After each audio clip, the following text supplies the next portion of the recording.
Bien, donc le but aujourd'hui c'est de voir comment tracer une fonction affine dans un graphique.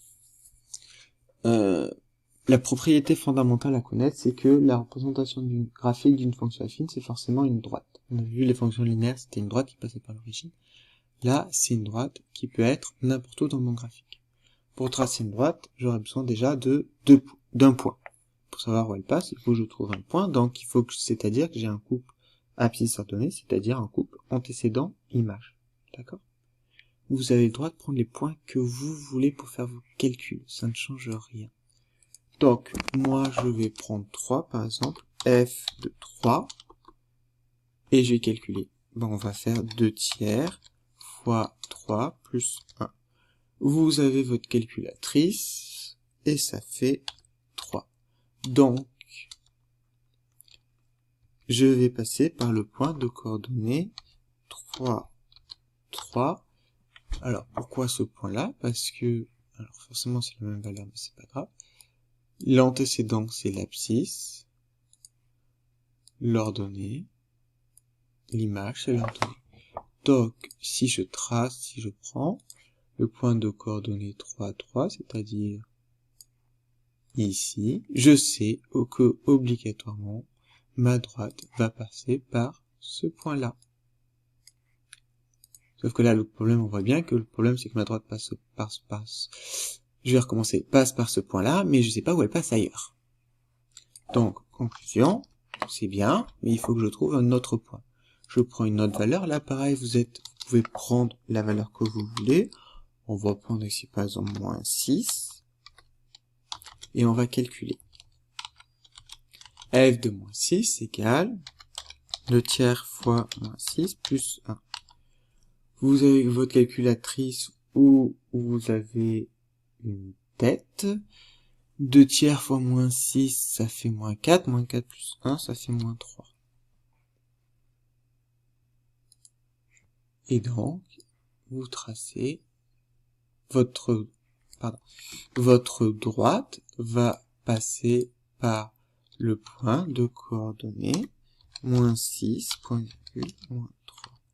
C'est-à-dire, comme tout à l'heure, l'antécédent, c'est-à-dire celui qui est entre parenthèses, c'est l'abscisse, que je vais lire sur l'axe horizontal. C'est l'antécédent, donc l'abscisse que je lis sur l'axe horizontal. Et l'image, c'est-à-dire l'ordonnée, je le lis sur l'axe vertical. Donc mon point, ça va être moins 6, moins 3. Conclusion, ma droite doit passer par ces deux points, donc forcément elle va passer comme ça. Et alors, ça c'était bien, mais on pourrait faire une petite remarque. On pourrait remarquer que je coupe en axe vertical en ce point-là, qui est plus 1.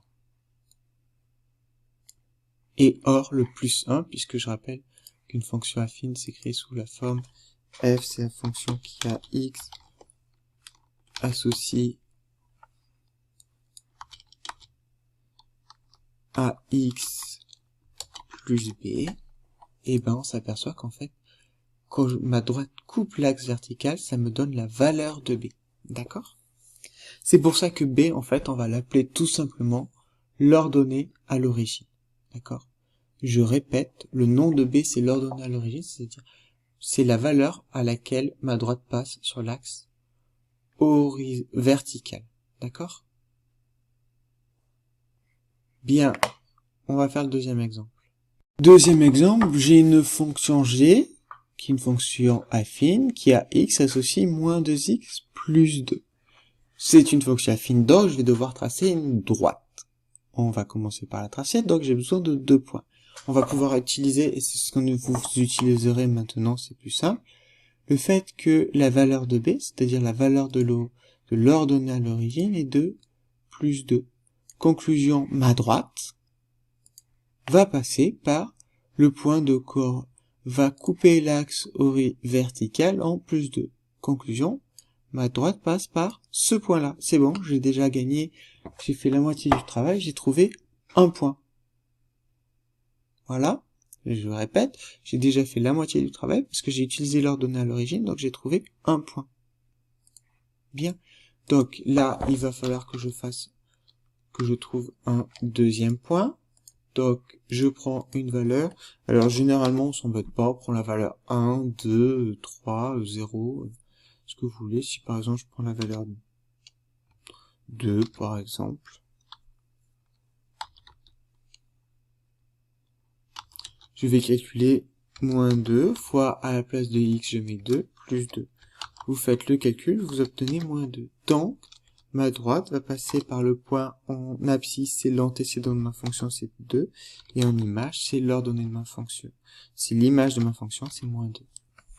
Je répète, on sait qu'une fonction passe toujours par un point de coordonnées. Pour savoir un point, il faut que j'ai le couple abscisse-ordonnée. L'abscisse, c'est l'antécédent. L'ordonnée, c'est l'image. Donc, je vais passer par le point de coordonnées, plus 2, moins 2. Et donc là, j'ai bien mes 2 points. Donc, si j'ai mes 2 points, eh ben, je vais pouvoir tracer ma droite. D'accord? Hop, je plonge de l'autre côté. Voilà. Là, j'ai tracé ma droite qui représente ma fonction g. C'est la fonction g de coordonnées qui vaut moins 2x plus 2 avec mon ordonnée à l'origine qui vaut 2. Bien. Alors, la valeur de a, pour ceux qui se souviennent, en fait, elle a le même impact sur une fonction, elle a un impact sur une fonction affine qui est le même que sur une fonction linéaire. A, on appelle ça le coefficient directeur, c'est-à-dire qu'elle va me montrer si ma droite va monter ou descendre, et surtout, est-ce qu'elle va aller vite ou doucement, d'accord? Si plus a, alors, on va effacer ça. Là, ma droite, on voit qu'elle descend. Et c'est normal parce que mon A est négatif. Si vous regardez l'exemple de tout à l'heure, on avait 2 tiers de x plus 1. 2 tiers, c'est positif et ma droite montait. Mais comme 2 tiers, c'est pas un nombre très grand puisque ça fait 0,66, ça montait mais doucement. Donc, je réexplique bien. Première solution. Si mon a est positif, ma fonction, elle va monter, c'est-à-dire elle va faire quelque chose comme ça. Quand je vais vers les axes positifs, mes ordonnées deviennent de plus en plus grandes. Plus mon a va être grand, plus ma fonction va monter vite. Pour information, là j'ai un a qui doit valoir 1, là j'ai un a qui vaut 2, etc. Là j'ai un a qui vaut 3, 4, vous voyez, plus c'est grand, plus ça monte. Si j'ai un a qui vaut entre 0 et 1, elle va monter doucement. Si a vaut 0, ça veut dire qu'elle monte pas, elle est toute droite. On appelle ça une fonction constante. Et si a est négatif, cette fois, au lieu de monter, ma droite, elle va avoir commencé à descendre. D'accord? Et pareil, plus elle va être petite, c'est-à-dire plus, si je suis proche de 0, je vais descendre doucement. Et plus je vais aller vers l'infini, plus je vais descendre. Là, je suis à moins 1 tiers. Là, je suis à moins 1. C'est-à-dire plus je suis petit, plus elle descend vite. Moins 2, moins 3, etc. Donc A, c'est un coefficient directeur. Il va m'expliquer si ma droite doit monter, descendre et rapidement ou doucement. Voilà pour ce cours.